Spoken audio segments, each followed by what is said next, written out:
For the past 30 years, there have been many efforts to share the benefits of access to Boston Harbor with the city's neighborhoods. One example takes place tomorrow, a few miles inland at the Roxbury YMCA, thanks to a partnership with the New England Aquarium. It's an event about whales, but also hands-on science and competition in creative expression. To tell us about the event are the aquarium's Senior Community Engagement Coordinator, Paul Fenton, and a poet and storyteller who's one of the competition judges, Sharley Paul. Thank you both for being with us. Thank you. Yeah. I want to start with Paul. So how did this connection get started between the aquarium and the Roxbury YMCA? Sure. So the program administrator at the Roxbury YMCA, his name is Tim Fontaine. I've worked with him for a number of years, and I, as part of my role, just go out into different community organizations and try to talk to people and listen about what's going on in the neighborhoods. I had a conversation with him several months ago, and he thought that whales would be kind of a compelling hook for folks in his neighborhood. So we kind of started, that's how we kind of started, the competition aspect of it, and the conversation with one of our scientists kind of built as we were building steam and kind of talking about what we wanted the event to look like. Sharley, what about your development as a writer and spoken word artist? Competition, was that important to you as you were developing? Yes, definitely. As a spoken word artist, I've won about 4 or 5 slam titles, so I'm very tenured in competition. So I've also hosted and been a judge in many different competitions with youth rappers and youth poets. So when Latifah told me that she was bringing this aspect to the whale conservation, I said, yeah, I'll definitely be a judge. Now, you did some writing before you did spoken word. I mean, I can imagine somebody being shy about speaking in front of a large number of people. Were you like that at one time too? Definitely, and I still am. Nerves are natural, so it's just about overcoming them and actually using them when you get in front of the mic. Okay.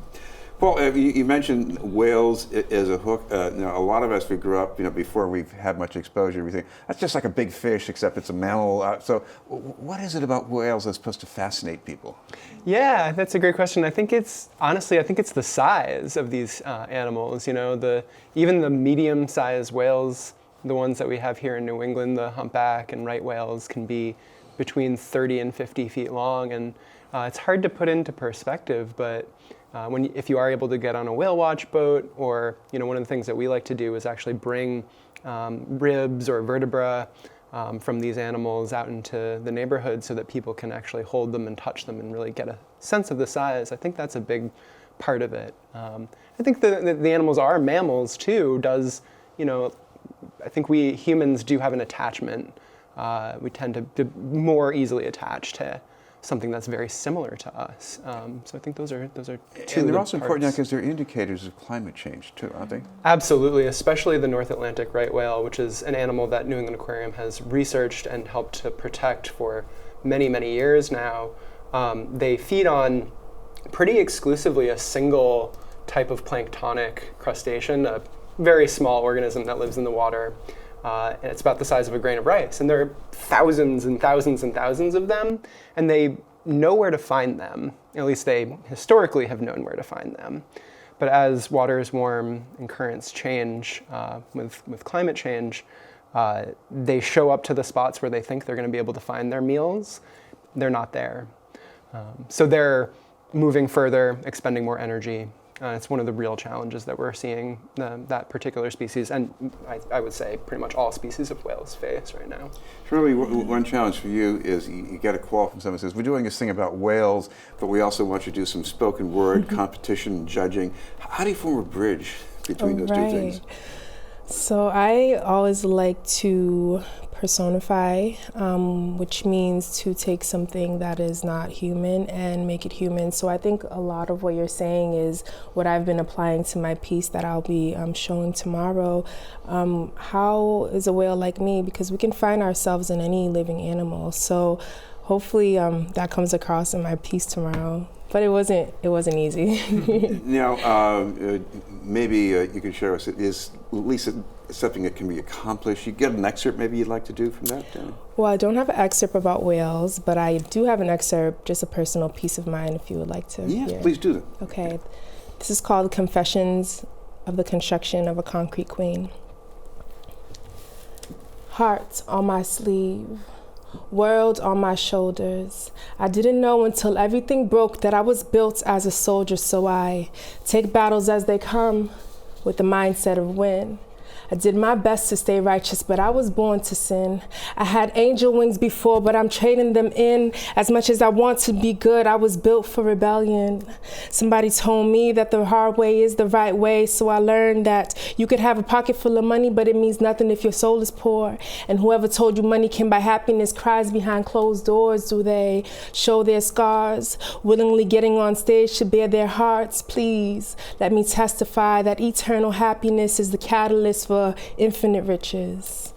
That is poet and storyteller Sharley Paul, along with Paul Fenton here. I want to ask you about one line in that poem about how your emotions would, I guess, overwhelm you if not for poetry.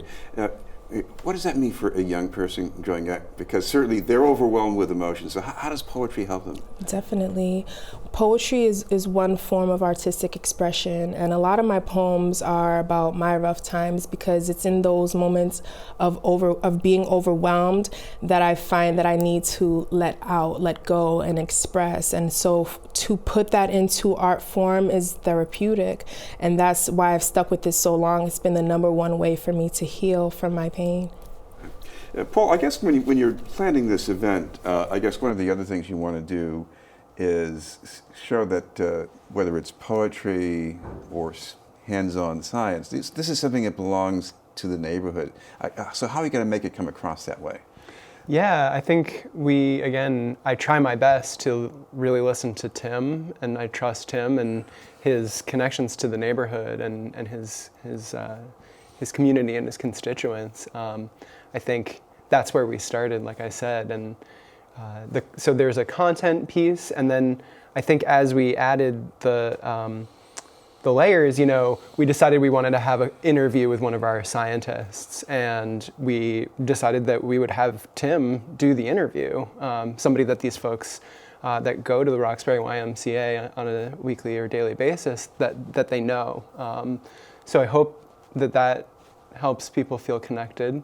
And then I do think that this competition aspect is, I hope it's exciting for folks. I hope it's really interesting for folks. And I do kind of hope that maybe like strange juxtaposition between science, whales, hip hop, spoken word, I hope that it just kind of intrigues folks and gets people in the door, and it makes it realize this is something they can come to. And I will say one last thing, that I really trust our educators. We're going to have a couple other educators besides myself and some of our teen interns. And they're awesome. They're so talented and so good at bridging connections and talking to people. Finally, we should mention what time this is happening exactly. Yeah, great question. It's tomorrow, October 26th, at the Roxbury YMCA, 12:30 to 3 o'clock p.m. Drop in, drop out. Feel free to come by anytime throughout that time. And Troy, I guess one other thing we should mention, if whoever wins the competition gets a free membership to the Y? For a year. And Paul, any other prizes we should know about here? Yeah, a couple other things we're hoping to work with some of the competitors. They'll hopefully be able to put together some PSAs for Zoomix Radio in East Boston. We're also hoping to invite the top competitors to the MCAF Summit, which that stands for the Marine Conservation Action Fund. That's November 2nd, so that's the following Saturday, and they'll be performing live at the WGBH City Space. Yeah. All right. Thank you both very much, Paul Fenton and Sharley Paul. Thank you.